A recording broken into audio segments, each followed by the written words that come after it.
Now next topic is Gauss theorem, very important, ध्यान रखिएगा। Board exam के respect में ये थ्योरम बहुत इंपॉर्टेंट है। मैक्सिमम प्रोबेबिलिटी रहती है आने की, या तो गॉस थ्योरम आती है या गॉस थ्योरम के आपके एप्लीकेशंस। तो समझिएगा गॉस थ्योरम है क्या। गॉस थ्योरम एक्चुअली जो अपन इलेक्ट्रिक फ्लक्स पढ़ा उसी का एप्लीकेशन है या उसी से रिलेटेड एक टॉपिक है। अब गॉस थ्योरम का स्टेटमेंट क्या है, गॉस थ्योरम, क्योंकि थ्योरम पढ़ने से पहले हमेशा अपन को पता होना चाहिए कि वो थ्योरम का स्टेटमेंट क्या है। हर थ्योरम का एक स्टेटमेंट होता है। तो गॉस थ्योरम ये बोलती है कि किसी भी क्लोज्ड सरफेस, कोई भी क्लोज्ड सरफेस से लिंक्ड जो फ्लक्स होते हैं, कोई भी क्लोज सरफेस से लिंक्ड जो फ्लक्स होते हैं, यानी कि कोई भी एक क्लोज सरफेस है उससे लिंक्ड जो फ्लक्स होंगे, फ्लक्स ऑफ क्लोज सरफेस, वो होते हैं 1/ε0 times of charge on net charge on it. यानी कि किसी भी क्लोज सरफेस में जितना नेट चार्ज है, किसी भी क्लोज सरफेस में जितना नेट चार्ज है उसमें जो इलेक्ट्रिक फ्लक्स होगा वो 1/ε टाइम्स होगा उसमें अवेलेबल नेट चार्ज के। यानी कि ये जो है यही स्टेटमेंट है आपका गॉस थ्योरम का। अगर पूरा एक सिस्टमेटिक तरीके से बोले तो ये हो गया the net electric flux through a closed surface, net electric flux through a close surface is 1/ε times the net charge enclosed by the close surface. ठीक है, जहाँ पे आपका जो एप्सिलॉन नॉट होता है वो क्या होता है आपका permittivity of free space air और वैक्यूम अपन कुछ भी बोल सकते हैं। ठीक है, ये हो गया आपका स्टेटमेंट। अब अपन को प्रूफ करना है, गॉस थ्योरम को प्रूफ करना है। थ्योरम है तो अपन को इस स्टेटमेंट को ले करके आना है। ठीक है, तो अपन क्या करेंगे, सबसे पहले अपन कंसीडर करते हैं कि अपन ने क्या लिया है, एक क्लोज स्पेयर ले लेते हैं अपन। ठीक है, एक क्लोज स्पेयर है, उस क्लोज स्पेयर में क्या है आपका, अपन ने कुछ चार्ज दे रखा है। कितना चार्ज दे रखा है, मान लीजिए कि ये आपका क्या है, क्लोज्ड स्पेयर है, ये आपका क्लोज स्पेयर। ठीक है, इसमें इसके सेंटर पे अपन ने कितना चार्ज दे रखा, अच्छा इस स्पेयर की रेडियस कितनी है आपकी, r रेडियस है। इसके सेंटर पे आपने कितना चार्ज दे रखा है, +q चार्ज दे रखा है। ठीक है, सेंटर क्या है आपका O है।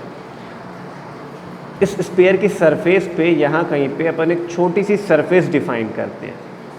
ठीक है, छोटी सी सरफेस डिफाइन करते हैं जिसका जो सरफेस एरिया है वो है आपका क्या, dA वेक्टर, dA, और इसका डायरेक्शन क्या होगा आपका, कुछ इस डायरेक्शन में, normal to the surface. Area vector अपन ने देखा नॉर्मल टू द सरफेस होता है। और अपन पता है अपन को कि जो इलेक्ट्रिक फील्ड होती है किसी भी कंडक्टर की, किसी भी सरफेस में, क्लोज सरफेस में भी अपन ने देखा था, वो हमेशा क्या होती है, परपेंडिकुलर टू द सरफेस। इस टाइप से इसकी इसी डायरेक्शन में क्या होगी आपकी, इलेक्ट्रिक फील्ड भी होगी। ठीक है, तो ये क्या हो जाएगा, देखिए इस टाइप से यहाँ पे आपका बीच में बनता है सॉलिड एंगल। सॉलिड एंगल का कॉन्सेप्ट अभी नहीं देखना है। यहाँ पे ये हो गया आपका DA सरफेस छोटा सा, और ये हो गया इलेक्ट्रिक फील्ड। अब अपन को पता है, अच्छा देखिए, एरिया वेक्टर और इलेक्ट्रिक फील्ड दोनों एक ही डायरेक्शन में है, तो इनके बीच का एंगल क्या हो जाएगा, 0। अब इस पर्टिकुलर सरफेस से, जो छोटी सरफेस है ना, DA सरफेस, इस DA सरफेस से एसोसिएटेड फ्लक्स कितने होंगे, तो वो क्योंकि बहुत छोटे, टोटल फ्लक्स अपन को अलग निकालना है, अपन यहाँ छोटे सरफेस का निकाल लेंगे, फिर उसको इंटीग्रेट कर देंगे। तो इस छोटी सरफेस में फ्लक्स कितने होंगे आपके, d मान लेते हैं अपन, d कर लेते हैं। और d क्या होगा अपन को पता है, E vector dot dA vector, क्योंकि E वेक्टर तो E वेक्टर ही रहेगा आपका। इलेक्ट्रिक फील्ड यूनिफॉर्म रहेगी। नोट है, इलेक्ट्रिक फील्ड क्या होनी चाहिए आपके कंडक्टर में, यूनिफॉर्म होनी चाहिए पूरी। ठीक है, इसको रिजॉल्व करेंगे तो आ जाएगा आपका EdA cos थीटा d∅e।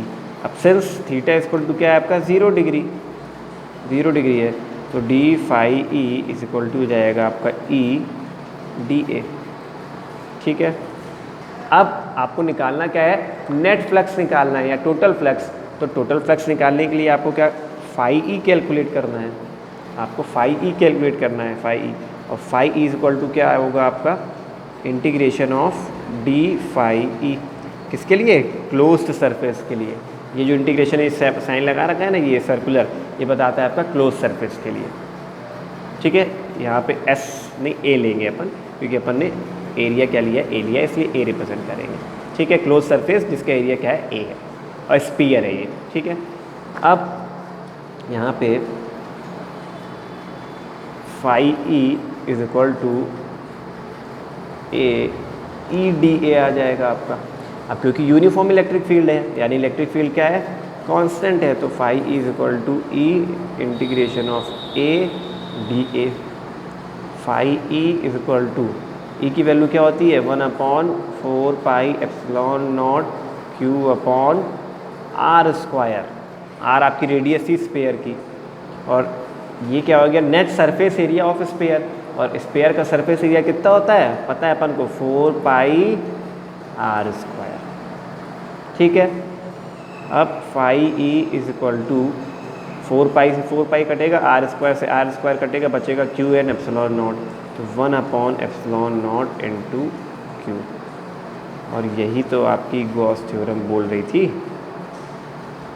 कि total flux linked with any closed surface is equal to 1/epsilon times of net charge on it।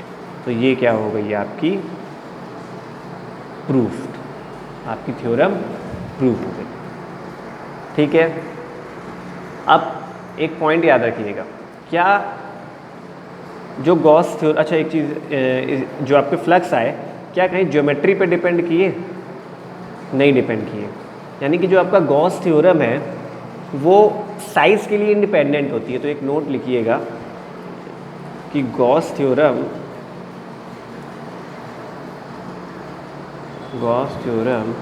Is independent of size. ठीक है, कहने का मतलब है साइज ऑफ कंडक्टर, यानी अगर ये स्पेयर अपन बड़ा कर देते, यदि अपन स्पेयर बड़ा कर देते, पहले स्पेयर अपन ने छोटा लिया था, स्पेयर बड़ा कर देते, तो क्या फ्लक्स चेंज होते, नहीं चेंज होते ना, क्योंकि फ्लक्स का एरिया से, सरफेस एरिया से कोई रिलेशन ही नहीं हो रहा है। फ्लक्स का सरफेस एरिया से कोई रिलेशन ही नहीं हो रहा है। सेम चार्ज के लिए यदि अपन कंडक्टर बड़ा कर देंगे या अपन का स्पेयर बड़ा कर देंगे, तो फ्लक्स जो एसोसिएटेड है वो चेंज नहीं होंगे। ठीक है, तो कहने का मतलब है यदि कोई चार्ज Q है तो उससे फ्लक्स कितने निकलेंगे, हमेशा Q अपॉन एप्सिलॉन नॉट। ये रिजल्टेंट है आपका एक प्रकार से। तो ये हो गया आपका गॉस थ्योरम का प्रूफ। अच्छे से करना है इसको, क्योंकि एग्जाम पॉइंट ऑफ व्यू से बहुत इंपॉर्टेंट है। आपके बोर्ड एग्जाम में मैक्सिमम नंबर ऑफ टाइम पे क्या होता है, ये गॉस थ्योरम आती है।